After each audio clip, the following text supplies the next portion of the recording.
dari kelompok SDN 36 Kota Panjang, yang mana di sini kami akan menyampaikan di bagian topik 5 ruang kolaborasi perancangan dan perkembangan kurikulum yang akan disampaikan oleh rekan-rekan saya.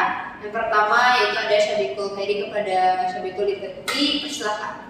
Baik, terima kasih kepada moderator yang telah membimbing diskusi kita pada hari ini, yang mana pada hari ini kita membahas tentang topik 5 yaitu ruang kolaborasi, yang mana itu atau kemudian perencanaan dan perkembangan kurikulum.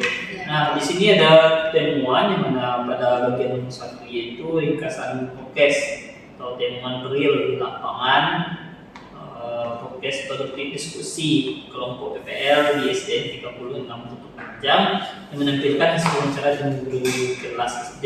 Bahas bagaimana guru pertama yaitu merancang tujuan pembelajaran yang kontekstual dan realistis. Kedua yaitu membangkitkan minat dan rasa ingin tahu peserta didik tersebut. Nah, bagian ketiga yaitu menerapkan pembelajaran berbasis proyek, diskusi, dan simulasi. Dan bagian 4 menumbuhkan keterampilan berpikir kritis dan reflektif. Pada bagian kelima yaitu memberikan ruang revisi dan evaluasi diri. Yang keenam mengakomodasi gaya belajar serta minat siswa. Nah, bagian ketujuh terakhir yaitu menggunakan pendekatan kolaboratif dan media edukatif melakukan guru pada saat tersebut. Nah, itu ada beberapa temuan yang didapatkan pada saat wawancara tersebut. Oke, baik, terima kasih kepada Syabikul. Selanjutnya akan disampaikan oleh rekan saya yaitu Fadila. Kepada Fadila dipersilakan. Baiklah, saya akan melanjutkan materinya yaitu yang kedua tentang kajian literatur yang mendukung podcast atau temuan lapangan. Aspek yang pertama yaitu tujuan pembelajaran realistis sesuai kurikulum dan peserta didik. Temuannya yaitu guru mempertimbangkan capaian kurikulum, karakteristik siswa, dan KKO. Literatur pendukung Tiller 1949, Anderson, dan Cardwell 2001.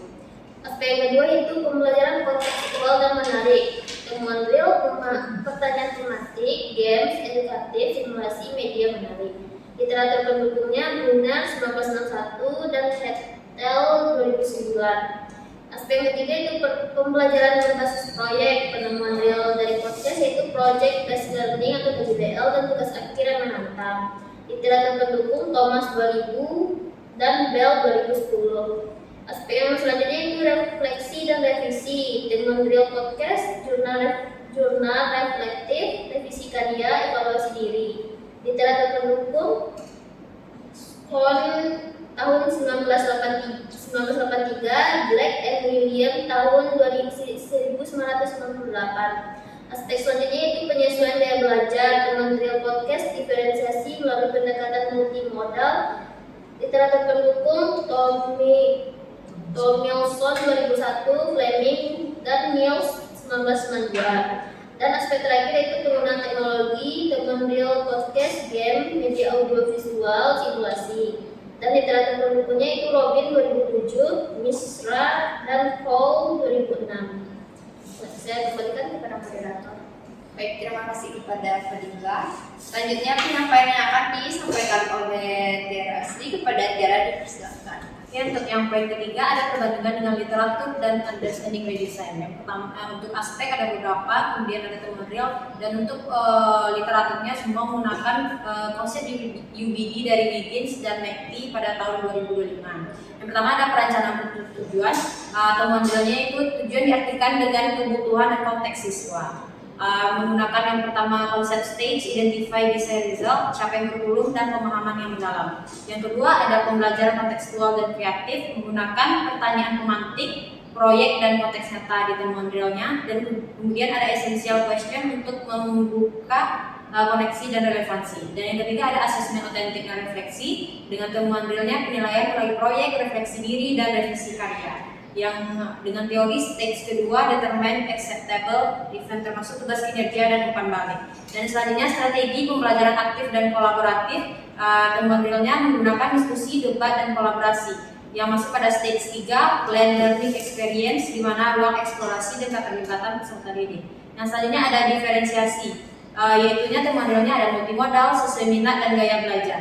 Dan ini juga masuk dalam dari UBD mendukung adaptasi pembelajaran yang perlu diperluas melalui UBD. Dan yang terakhir ada penggunaan teknologi dan media dengan temuan realnya menggunakan podcast, simulasi, dan game. Dengan teorinya tidak disebut secara eksplisit, tetapi relevan dengan prinsip UBD pada tahap ketiga. Saya kembalikan ke moderator.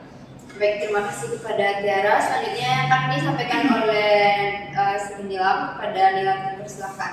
Baik, kesimpulan yang kami dapatkan yang pertama, podcast atau temuan lapangan pada kelompok PPL kami telah secara nyata mencerminkan prinsip-prinsip inti dalam pendekatan understanding by design, terutama dari segi perencanaan yang berorientasi pada pemahaman, asesmen otentik, dan strategi belajar yang mendalam. Nah, yang kedua, perbedaannya UBD lebih menekankan struktur desain instruksional 3 tahap yang sistematis, sedangkan praktik lapangan lebih fleksibel dan adaptif terhadap konteks sekolah dasar.